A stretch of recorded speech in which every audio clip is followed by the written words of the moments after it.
സാഹിത്യകാരൻ M T Vasudevan നായരുടെ ആരോഗ്യനിലയിൽ നേരിയ പുരോഗതി. കോഴിക്കോട് സ്വകാര്യ ആശുപത്രിയിൽ തീവ്രപരിചരണ വിഭാഗത്തിൽ ചികിത്സയിലാണ് എം ടി വാസുദേവൻ നായർ.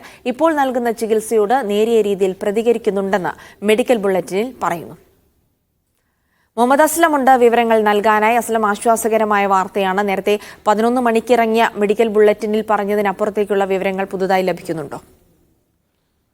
ജെൽസി, അല്പസമയം മുമ്പ് നമ്മൾ ഡോക്ടർമാരുമായി ബന്ധപ്പെടുമ്പോഴും 11 മണിക്ക് ബുള്ളറ്റിനിൽ വന്നുണ്ടായ ആ ഒരു ആശ്വാസകരമായ സാഹചര്യം തുടരുന്നു എന്ന് തന്നെയാണ് ഡോക്ടർമാർ പറയുന്നത്. അതായത് ഇന്നലെ വൈകുന്നേരത്ത് വളരെ ആശങ്കയേറിയൊരു സാഹചര്യമായിരുന്നു. മരുന്നുകളോട് പ്രതികരിക്കാത്തൊരു സാഹചര്യം ഉണ്ടായിരുന്നു.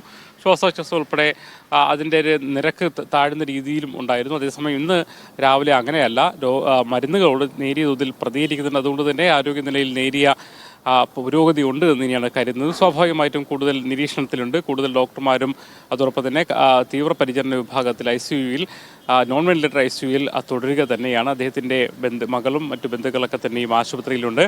വിവിധ നേതാക്കളും അതോടൊപ്പം തന്നെ സാംസ്കാരിക പ്രവർത്തകരൊക്കെ തന്നെയും അദ്ദേഹത്തിനെ കാണുകയും അതോടൊപ്പം തന്നെ രോഗവിവരങ്ങൾ അന്വേഷിച്ച് പോവുകയും ചെയ്യുന്നുണ്ട്. ഇന്നലെ ഉണ്ടായിരുന്ന ഒരു ആശങ്കിക്കേണ്ട ഒരു സാഹചര്യത്തിൽ മാറിയിട്ടുണ്ട്.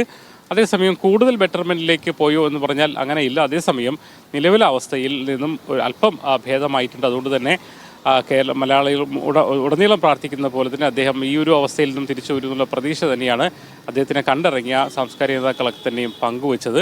എന്തായാലും ഡോക്ടർമാരുടെ നിരീക്ഷണം തുടരുകയാണ്. ഒരുപക്ഷെ ഉച്ചയ്ക്ക് ശേഷം അടുത്തൊരു മെഡിക്കൽ ബുള്ളറ്റിൻ അപ്ഡേറ്റ്സ് ലഭിക്കുകയും ചെയ്യും.